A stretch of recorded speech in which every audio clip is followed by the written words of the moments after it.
And it was funny because then you would say cut and you'd be like, hey, how you doing? And I'd be like, oh, he's so nice. May thy knife chip and shatter. May thy knife chip and shatter. Congratulations, Austin. Welcome to the Dune party. Thank you. How was it coming on to this movie? It was a dream come true. It was fantastic. They both welcomed me with open arms. I mean, we met and immediately had to get thrown into fight training. Zendaya was there filming. So yeah, we had a... Kids' first day at school. Kids' first day at school. We definitely played this soulless assassin. Feyd-Rautha, he's psychotic. You saw Austin and his transformation. What was your first thoughts? I didn't know what Feyd was gonna look like. There was such transformation, and not just like obviously physically, but there was a physicality, and it was funny because then you would say cut and you'd be like, hey, how you doing? And I'd be like, oh, he's so nice, you know, and have this like warmth coming out of this just 2 seconds ago. He was like terrifying, you know. I think that was something that Denis said. He was like, sometimes he looks like a baby and sometimes he looks like a killer, you know. It's like he's going back and forth all the time. Yeah, I mean, I was getting into his mindset, really, you know. What is it in a person's childhood that makes them become this way?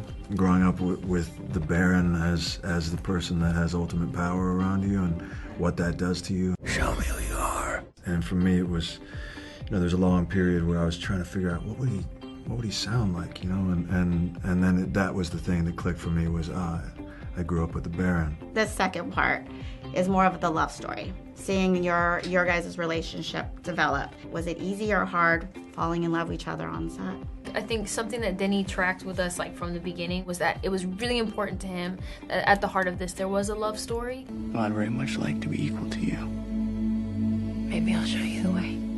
And it was something that we had to kind of always keep in the back of our minds, because while there is so much going on and every character in this wants something different, everyone has different motives and different intentions, and sometimes they hide their intentions, and it's so complex that throughout those moments I have to remember that there is a love story happening. So there would be scenes that had nothing to do with love, but he would say, you know, I just want to film you guys looking at each other in the distance, just like simple glances, and how you can build a love story just off looks. What I'm so proud of in the Chani and Paul relationship in this movie is how many of the elements of love we see aren't traditional, like goo goo gaga eyes over each other, but as he put it, that it's earned. It's in all the blank spaces that you see a trust build, or that scene where Paul wakes up from a nightmare and the comfort of waking up with the one person you can trust. Okay, I'm here. It's been a while since you've had one of those nightmares. Tell me, what was it about? Not necessarily skipping off into the field, you know, holding hands. Although there's that joy too, which is important to the movie, that you see the two people that are just happy to be around one another. I like to believe what Denis firstly brought to the script and what we brought to the movie was to bring a groundedness to that love story, that it wasn't, like I said before, simply there because it's a big movie. No, you guys have never probably worked a lot together before this film.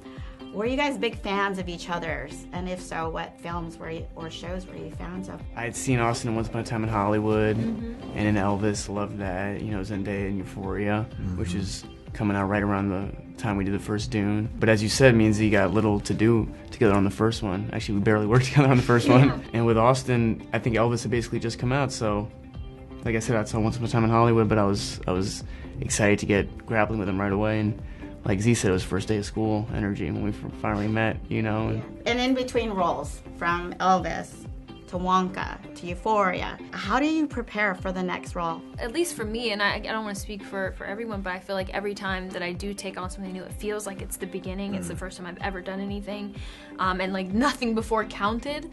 And I think in this moment too, I think there was an extra sense of that, because there's so many people who love the books. There's so many people who are fans and feel very connected to these characters and feel very strongly about them.